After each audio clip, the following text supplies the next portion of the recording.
যে টাকার কামড় সবাই সহ্য করতে পারে না। তার মানে যে পরিমাণ টাকা আপনার দরকার, যদি তার চেয়ে অনেক পরিমাণ আপনার কাছে আসে, তখন আপনার ব্যবহার ইম্পালসিভ হয়ে যায়। আপনি তখন টাকা নিয়ে এমন ব্যবহার করেন যেটা সেলফ ডিস্ট্রাকটিভ, আপনার জন্য ক্ষতিকর। ঠিক টাকার মতো এটা সুনাম হতে পারে, এটা আপনার পজিশনাল খুব হায়ারার্কিতে আপনি টপে যেতে পারেন।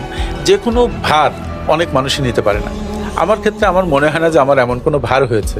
আর একটা ব্যাপার হচ্ছে, যেটুকু মানুষজন এখন চিনে এবং মানুষের জীবনে যতটুকু ভ্যালু অ্যাড করতে পারছি, আমি সবসময় যেটা মনে করি, I M a person who is grateful to everything.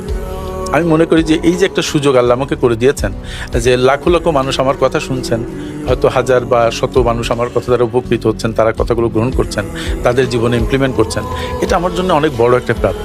এখানে এই প্রাপ্তি, আমার শুধু ভয় এটা যে যেটুকু পেয়েছি আমি এইটুকু যেন না হারাই। আর গর্ব করার মতো আসলে আমাদের কিছু নাই। আমরা মানুষরা যারা দেখেন, আমরা একটা তার কাটার গোতা সহ্য করতে পারি না, কিসের এত গর্ব? আমরা মূলত এই যে বডি দেখছেন, যে আমরা হচ্ছে হাগামোতার মেশিন। আসলে আপনি ভেবে দেখেন, এই যে সামনে উপরে সুন্দর চামড়া, এটা জাস্ট একটা খোলস, ভিতরে তো খুব নোংরা অবস্থা আমাদের। গর্ব করার মতো এত কিছু নেই।